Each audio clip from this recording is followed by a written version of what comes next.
This is NASA TV.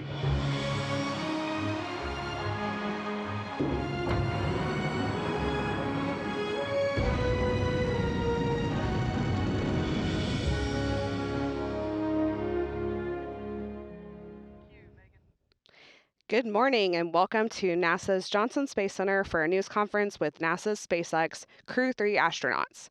We are happy to be joined by NASA astronauts Tom Marshburn, Raja Chari, and Kayla Barron here in Houston, and we are hoping to connect with European Space Agency astronaut Matthias Maurer momentarily, who will be joining us from Germany. Welcome home, Crew-3. Thanks, Megan. We're really happy to be back. Looking forward to seeing Matthias hopefully as well. We haven't seen him since we got off the plane at Ellington Field, but it's hard to believe we went to space last November and then just got back this past Friday, and we're thrilled to be back in the midst of the recovery process. And it's great to be. We were just saying how weird it is. I get to see Tom and Kayla now, but after for the last 6 months seeing them all the time and getting to work with them, it's kind of like a little mini reunion, getting to see them in the studio again. So happy to be back, and with that, I'll turn it back to you for questions. All right, sounds great. Thanks, Raja. We will take questions from media that are on the phone, and then we'll take some questions from social media. So if you have questions there, please ask them using hashtag AskNASA. If you are media on the line and you have a question, please press *1 to ask your question or *2 to withdraw a question.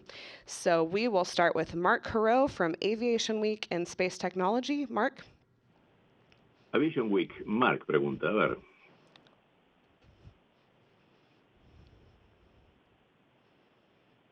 Flew in 2012, 2013 for about 5 months on the space station as I see.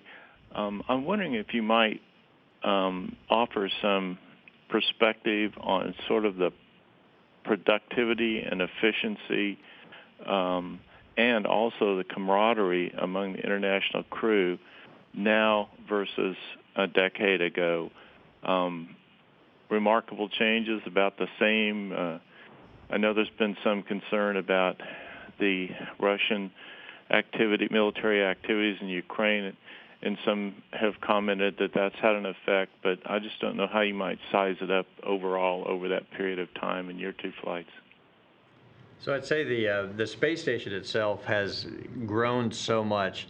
Not a lot of structures have been added to the station since I flew last, but the amount of work going on, the complexity of it, the number of experiments, the full capability as a scientific laboratory is being realized now. So it actually is a little bit bewildering when I first arrived and when we arrived up there to see everything that was going on. Hardly any free space, a space against a panel or a wall anywhere, because it's just packed with scientific equipment. So it's very exciting to be up there. As far as the international relations go, that has not changed at all. We've had a 40-plus year relationship with our international partners and with our Russian colleagues as well. And, being in space together, in my opinion, one of the greatest legacies of the space station will be that we are all living together, all the international partners together. We're working together. We're doing what I believe to be great things. And we rely on each other for our survival. So on the space station, that has not changed at all. Working with all of our partners has been not only productive, but also very pleasant. And so we've been able to maintain that relationship to stay safe, stay alive, get a lot of good work done, maintain the space station, and keep it going. All right, thanks, Tom. Let's take the next question from Stephen Clark with Spaceflight Now. Thank you, and congratulations on your mission. I think my question is also for Tom Marshburn. You've joined a small but growing list of astronauts who have launched and now re-entered on 3 different types of spacecraft vehicles. I want to get your impressions a little bit on the launch, but I guess mostly the re-entry and splashdown, since that was the most recent experience you had, comparing that with the shuttle and also the Soyuz. Thanks. Yeah, what's nice about it is the physics is the same. Certainly launching, you're going from 0 miles per hour relative to the Earth to 17,500 miles an hour in low Earth orbit. So maybe a little less difference between the 3 craft on launch. I think the SpaceX was quite a bit smoother, particularly through the staging aspect of it. That was quite a bit different. When the first stage cuts out, you're actually starting out on your parabolic free fall trajectory before the MVAC cuts in and gets you to the velocity you need to stay on orbit. The re-entry, I think we'd all agree, is an enormous amount of fun. A lot like the Soyuz. You come through the atmosphere, feel your 4.5 Gs, but when those drogues come out, boy, it's a wild ride for a while, and then the mains come out as well. So very similar between Dragon and Soyuz. Shuttle, very smooth. I was on the mid-deck, so I didn't have a window when I landed on the shuttle, but almost didn't know when we landed because it's a glider coming onto our runway. But the distinct differences between the three were very enjoyable to observe, but overall it's a lot of fun, both launch and landing. All right, let's take the next question from David Curley with Discovery Channel. I'd like to ask the rookies, I'm sure you dreamt about going to space. Can you talk a little bit about what you thought it was going to be like and what it ended up being like? And Raja, you told Stephen Clark, who just asked the last question before you went, that as a rookie commander, you were going to be more of a coach than anything else. Explain how that worked. And we talked about the stash. It almost looked like a Ted Lasso stash. Yeah, so for me, I think in terms of expectations versus reality, I think from the job standpoint, it was actually really a testament to the training team that it did meet my expectations. I don't think there's ever really many huge surprises where you're working on a system and like, wow, I've never heard of this or talked about this before. So I think from that standpoint, the training teams here at Mission Control and Houston, and also the partners, so we traveled as part of the training to all the different centers. I think that met expectations, and I felt really well prepared. I think what didn't feel or what did exceed my expectations is the joy of working and living with the crew. And so, I mean, we had trained together that whole year and a half prior, but actually living with them and working with them, with Mark as well, with our Russian colleagues, it's really just legitimately fun. Like every day, it's really cool to wake up and know that you're going to spend the next 24 hours not only working, but then hanging out with those same people. And that's, I think, one of the things I miss the most too, coming back. Obviously, I love my family. I'm ecstatic about that. But now going back to work, where I don't get to also have that same closeness every day at work, it's kind of like it's going to take some adjusting to. So I think that was the most unexpected thing. In terms of your question about the command job, yeah, I think with high functioning people here, there's really not a whole lot of commanding to be done. It's just more facilitating. And I think that was what you're talking to when I talked with Stephen Clark. It's kind of like a professional athlete coach. Like I'm not, an NBA coach isn't teaching the player how to shoot baskets. They're just kind of facilitating the team, doing what the team needs to do. And I think that was exactly what I did on Dragon, what Tom did when he was the ISS commander. I think what all of us do as we take different roles on the station. And yes, the stash. I gave the Air Force the mustache march, and in memory of Robin Olds, the 1 month. But my wife would not tolerate me having a mustache when I came back, and it would also throw off the Dragon center of gravity. So I had to shave it. That's awesome. Kayla, did you have anything to add about your first mission? Yeah, I think I'd echo a lot of what Raja said. I think our training is so phenomenal. We train every single aspect of the mission, but kind of in piece parts. We have our centrifuge training to understand how the vehicle is going to feel. We have our training in the vehicle trainer simulator at SpaceX to understand that part of the mission. We have a mock-up of the space station here. We practice spacewalks in the neutral buoyancy lab.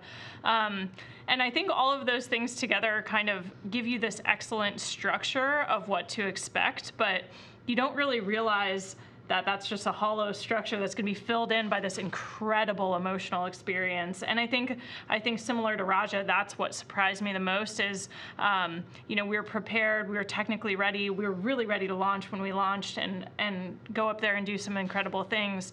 But it was just this awe-inspiring experience and incredible honor to represent the NASA team and family in that role, and also to have our relationships as a crew grow through that expeditionary living and really supporting each other so that we could get the most out of every single day in terms of accomplishing our mission. All right. We'll go to Marcia Smith with Space Policy Online. Thanks so much. I'd like to ask about the spacewalks and about the uncertainty in your schedules and whether or not you found that frustrating. So on the spacewalk side of things, I mean, Tom, you've done a lot of spacewalks. Kayla and Roger, you just started doing those. What was your experience on the spacewalks, and what did you think about the spacesuits, and are you going to be working on the design of the new spacesuits to replace them? And, of course, one of the spacewalks had to be postponed because of a debris threat, and I'm just wondering, what is it like to get all ready to go out on a spacewalk and suddenly have it postponed, and what was it like when you were trying to come home and that kept getting postponed? You know, how do you deal with all that? Let's say certainly part of the job of being an astronaut is just dealing with uncertainty. So we always want to be absolutely prepared when the time is right, but also mentally prepared for some other moment when we something was going to come up and delay things. Spacewalks are complicated, and so any number of factors can delay it.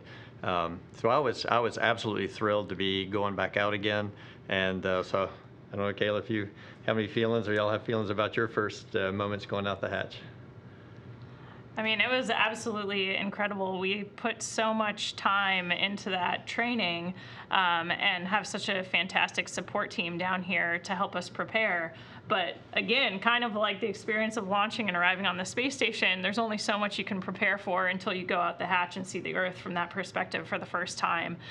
So I felt really lucky that I kind of got to bookend the mission with spacewalks, my first one with Tom, getting to learn from his incredible experience. And then towards the end of the mission, Raj and I going out together after 4.5 years of training so closely in the same training group during our astronaut candidate flow. So for us, that's kind of the ultimate experience, and to have that together was really spectacular. And to Tom's point, I think you're all hyped up for that moment. We woke up thinking we were going to do a spacewalk and then hearing that it was going to be delayed. And so you have that minute of letdown, but we just used that extra time to prepare even more and to feel more ready, and went out and did some awesome work. So I think because we have an incredible support team and an incredible relationship within the crew, we're able to kind of have the resilience to be prepared for those moments of uncertainty. Yeah, I think I kind of flip it. I think I asked about whether you're frustrated when things are postponed and whether it was undock. I actually look at it as a good thing, because it means that no one on the ground feels, like Tom mentioned, no one feels like they are rushed to do something. We should never be driven by a date, but we should be based on when we're ready. And I think the teams on the ground are really the ones who had to turn. So we just kind of do what we're told to do. Like, it's Tuesday, it's Wednesday. All right, well, just tell us when you want us to undock. We'll do it. But the ground teams are constantly planning, replanning. You're looking at all these, when's high beta set in? What's the, the orbital dynamics? When can you phase? Like the weather. So there's hundreds of people doing a whole lot of work, staying up really late doing that. So I think for me, I think that's actually a great thing to know that they're willing to say, like, this isn't the right time. Let's just replan it. And being willing to make that call and do it, I think is actually a really good thing, as opposed to being tied, for some artificial reason to something like what has to be on this date at this time. I'd much rather be safe and ready than just meet a date. So I think it's actually a great thing.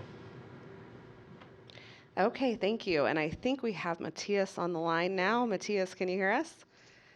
Yes, I can hear you. Can you hear me as well? I can. Great. All right. Welcome home, Excellent. Matthias, and thank you for joining. We'll keep going with some questions here. Next question from Elizabeth Howell with space.com. Hello. Thanks, everybody, for your time. Welcome back. This is really for anybody, but I wanted to get some insight about what it was like to work with the Axiom 1 crew and about the potential for future commercial missions like this on the space station. So, like I said, any of you, I'm happy to hear. First of all, hi, Matthias. We haven't seen him or talked to him since we left him right after we landed. But it was actually really nice to be a part of history in which this really momentous occasion, private astronauts coming up to the space station, starting to realize the dream of having a completely commercial program in low Earth orbit, and this was the first step. So we all had our challenges. They did, certainly coming up, experiencing space for the first time, and having just a handful of months to train on what they brought up with them, which was a complex suite of experiments, challenging for us to get our work done as well as to assist them. But overall, it was extremely positive. We enjoyed getting to know them. They were gracious and kind, and hopefully we were helpful to them to get their goals accomplished. So it was all very much a positive experience from, I think, everybody's standpoint on the crew. All right, let's go to Ken Chang with the New York Times. Hi, thank you. This is for everyone. I have a question going back to the very start of your mission. You had just gotten up there, and then there was the Russian ASAT test, and you had to go back in the Crew Dragon for a couple hours, and then even at that, you had to close the hatches. So I was wondering, was this scary? Was it disruptive? Could you sort of describe what life on the station was like during these few days? Yeah, so I think actually, in retrospect, obviously it wasn't a good thing to have happen, but it was actually kind of a really good crew training exercise, if you will, because we were new, integrating with Mark and the cosmonauts, and so actually it's part of the debrief. It was kind of a good thing, was we all got to see, sort of how the culture of the flow was, and work together as a team, and actually check out using the Dragon as a safe haven, going through all the procedures, and it was a great introduction to responses. And I think it was just another example of the ground teams too supporting us. It was a very calm. So to your point, were we ever scared? I don't think scared would be the wrong word. I think acting with a purpose, definitely we're doing that. But even from the very first call we got from the ground was, pretty much like we train in Building 9. We're like, okay, well, here's where you need to do in this procedure. Start working through it. What steps is the ground working? What steps are working? We divvied up as a crew and kind of just did what we've been trained to do. So I think we were all pretty comfortable and prepared for whatever the worst possible outcomes, and also, as it turned out, not the worst possible outcomes, and then backing out of the safe haven. Any other thoughts on? It's a testament to the training. We've kept thinking, oh, here's another simulation that they're giving to us, but it was actually a privilege to actually get to actuate all the hatches, to go through that whole sequence. We got to know our space station a lot better as a result of having gone through that. So.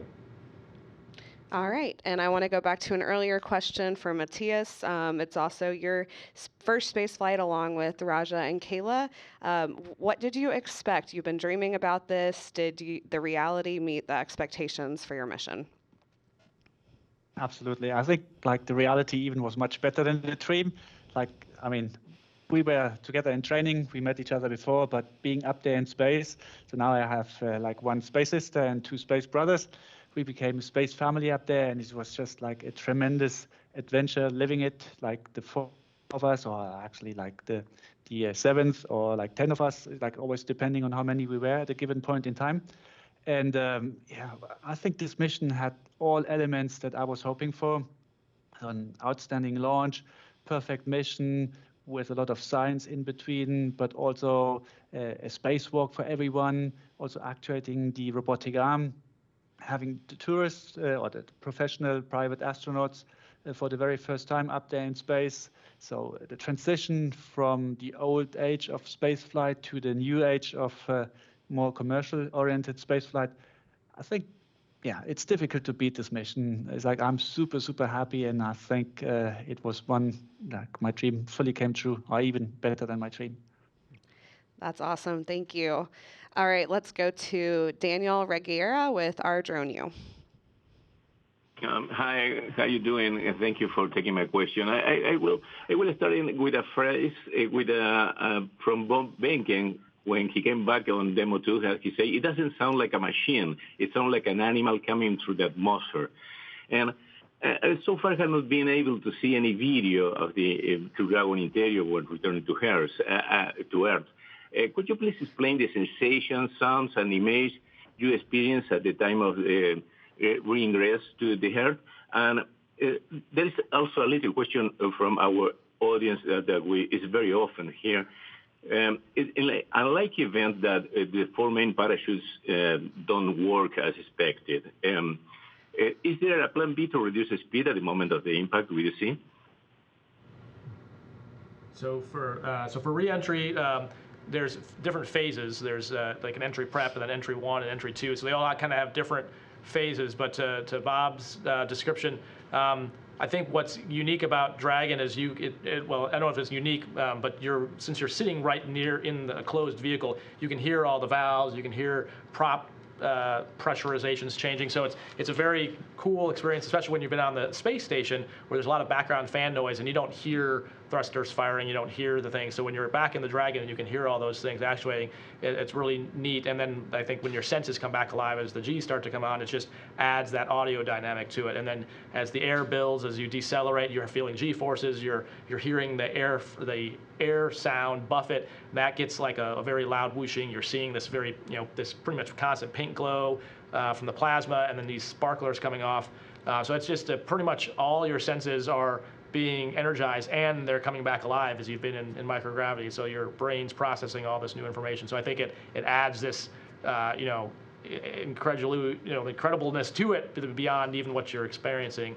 And then for the chutes, there's a whole bunch of backup systems. I mean, to include manual backups and hardwired switches on the control panel. There is no, I think what you're asking, like a retro rocket system. There's nothing like that would fire at the last second, but there's essentially 2 levels of failure backup and redundancy. There's barometric versus GPS altitudes, and like I said, if all else fails, you can even just manually actuate chutes. So there's quite a few ways to get the chutes deployed, and the 4 has redundancy in and of itself. So as we've seen with previous ones, whether it's a lagging chute or things we've tested all the way down to having a whole chute not even function, and still it works just fine. So there's quite a bit of redundancy in that design, and I think it's to date has proven out to be a very soft ride.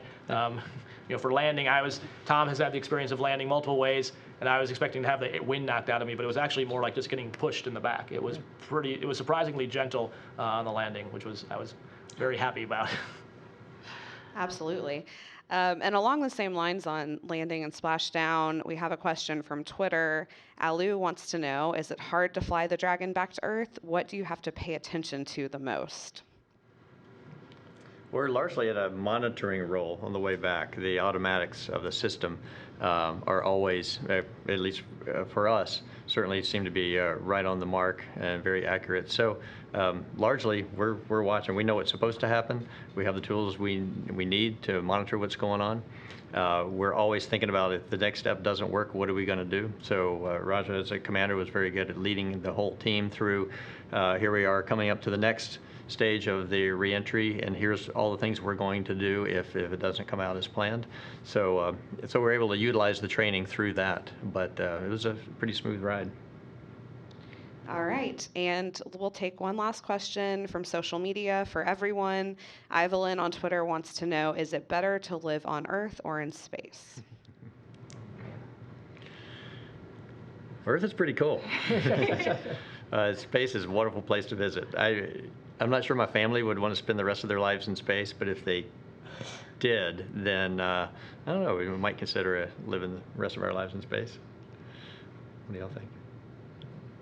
I don't know. I mean, we all had such a fantastic experience. I think you've heard that in some of each of our answers, just because our crew was so close, not just the 4 of us, but the amazing international partners we got to work with up there, and Mark Van de Heij during his historic 1-year mission. It was just really special to represent the NASA team, and a huge privilege for us to have that experience, that vantage point, to represent our larger crew and the flight control teams all over the world. But I think I can't really separate the idea of living in space from living on Earth. We look out the window back at the planet, and our home is here. And so I think for me, it's kind of, those are totally connected experiences.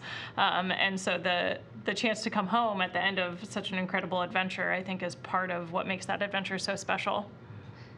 That makes sense. Matthias, did you have any final thoughts for us? I fully agree with Kayla. I mean, it's like, definitely I want to live on planet Earth, but experiencing space is something temporary. It's like I could not imagine being for the rest of my life in space. Yeah. All right, that's all the time we have for today. Thank you very much to Tom, Raja, Kayla, and Matthias for joining us and taking questions, and to everyone joining online. Please follow updates from the International Space Station at nasa.gov/station and on social media.